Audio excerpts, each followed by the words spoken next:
So today's video is going to be about anime. Now, I tried to do this video before, but it didn't work too well because I tried to fit all the animes that I watch into one video. So I decided to split them up into genres and then do them like in threes, I guess. Just split them up through genres and then talk about a few at a time. Today I'm going to talk about action animes, my top three, and let's go. So my number one action anime, is Bleach. And as you watch Bleach, you'll find out why the title is the title. So we have Ichigo Kurosaki, he's the main character, and he's supposed to be 15 in the anime, but he doesn't look like he's 15. And he basically gets in contact with this world he's not supposed to know about. We have Rukia Kuchiki. She's a Soul Reaper from the Soul Society, and they ended up having a meetup, and Ichigo ends up having to be the substitute for Rukia. And that's basically the catalyst of his whole adventure and being a Soul Reaper, dealing with the Soul Society, fighting monsters, improving his really expectational, great, underestimated powers of his own, because nobody knows that he's this strong until he starts fighting. At number 2, we have D. Greymon. I didn't out of all the animes that I've watched, D. Greymon was probably one that I didn't even know existed. Just by the name, like D. Greymon, that doesn't even sound like no offense, a very interesting type of anime. But it's really good though. So in this anime we have the main character, Alan Walker. He is a part of this, of course, separate society where people who have innocence are supposed to fight demons. And he has this other side to himself that he doesn't know, but ends up finding out at the progression of all the episodes. And it's funny because all the people that are against him and against the society that they're with, against the demon makers, they know this about him. They know the other side of him that nobody else knows, and it's pretty darn shocking when you finally get to it.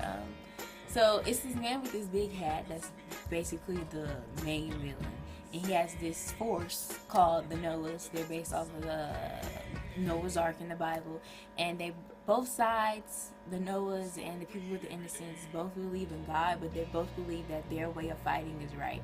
So the Noahs are like, oh, well, demons are supposed to destroy people, and then the innocents and all the rest of the society with Alan Walker and such are like, well, we're supposed to be getting rid of you guys, so why are you here? And they just go at it until they, of course, reach the end of the battle. And it never ends. I'm sorry, but it never ends. And it's this separate power that's supposed to be the all-powerful, the ultimate power that anybody can have, and that's called the heart in D. Greymon. And you just have to find out which one of Alan Walker and his friends has the heart.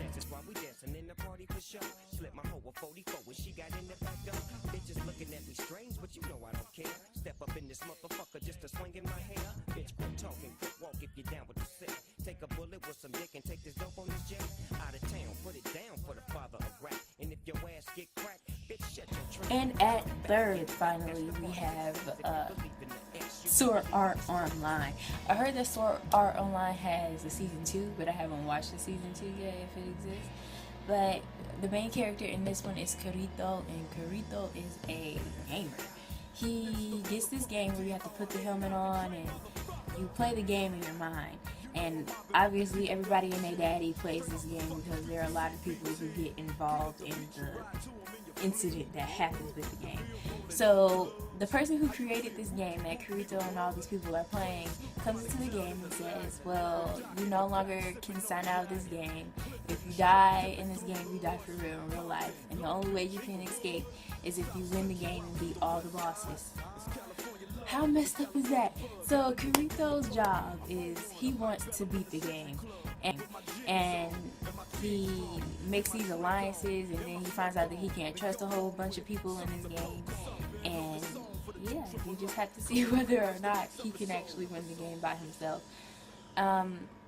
in this anime there is a love story, but the whole anime itself isn't related to the love story. It just kind of blossoms and it's like, oh, that's cute. But off of the love story, after the whole battle of the game thing, the love story comes back into the picture and creates another conflict. So it's good. It was really interesting and I was really scared because who does something crazy like that? Like, I don't want to be trapped in a game. I don't think I would live. Wraps up my top 3 action animes. Try to go check some of those out. Animes I'm currently watching are Death Note. Death Note is on a level that a lot of horror / scary animes aren't on.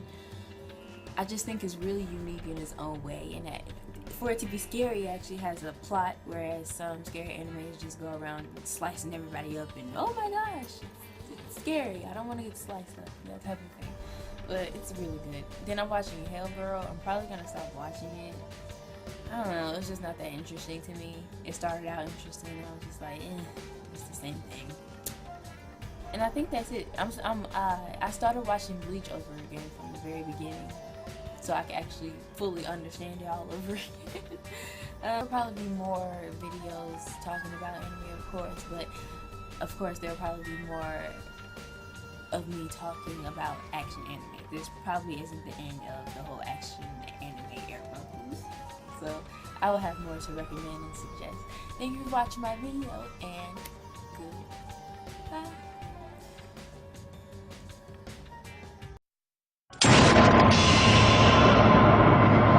言ってただろ。てめえに死なれちゃこっちも困るってよ。バカな。何者だ、貴様。何者だ？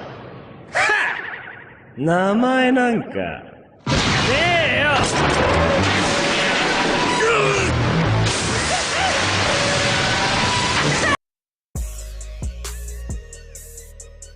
I'm just sitting in the studio, just trying to get